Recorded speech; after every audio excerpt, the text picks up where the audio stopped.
Hi, I'm Dr. Caitlin Keller with Unconstipated Kids, and we are going to help you and your child improve their bowel and bladder health.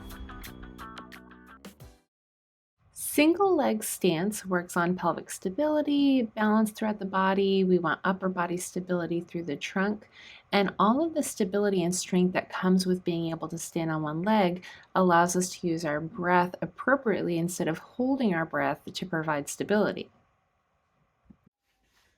Your child should be able to stand on one leg without loss of balance, with space between their legs, and their pelvis remaining symmetrical. If your child is showing things like their shoulders are shifting to the side, their upper body is moving, if you're seeing things like their hips are dropping on one side or they're hiking their hip up to sustain their balance, as well as if their knees are squishing together or if they're turning their hips in and out. Those are signs that they need some extra help to increase their single leg balance strength. A favorite exercise of mine is single leg object retrieval. So it's dynamic. Your child moves their body during the day, but this exercise is going to keep that movement but help them stabilize while they're moving. And it's easy to interject different objects and puzzles and games to make this fun and using different objects. You need a basket of small objects. So I'm using squigs, which are super fun. Lots of different ways we can use this. But you're going to take that basket and then just lay out those objects around your child. So you could have them stand on a specific spot on the rug or put a dot down or a little piece of masking tape, but you're going to make a tiny little circle of objects that they can easily reach from a standing position.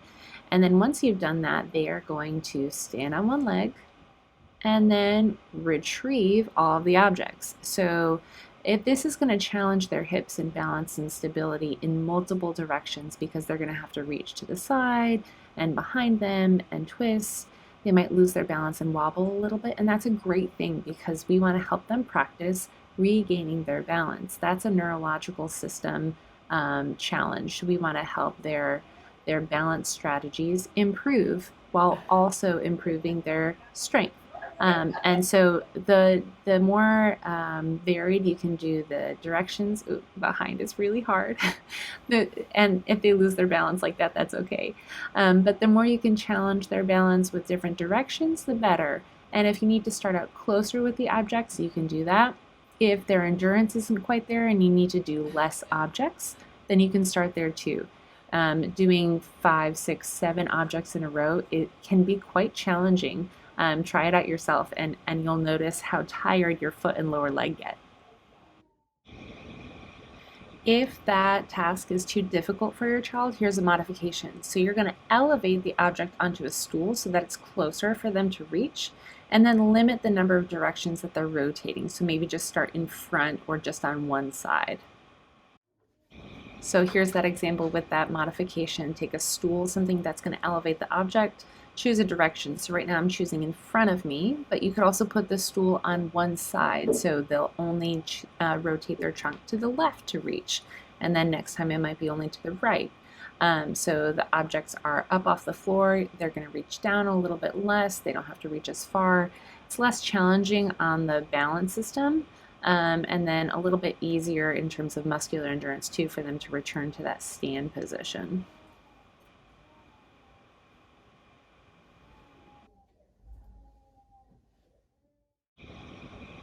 If that is still too difficult, you can further modify it. So you're still going to elevate the object, you're still going to limit the direction of the trunk rotation, but then you're going to add in a toe touch for balance support. So here's the setup, stool in front to place the objects on so that they're elevated off of the ground. You're only limiting the trunk rotation. Right now I'm still doing to the front, but you could just do it to the back.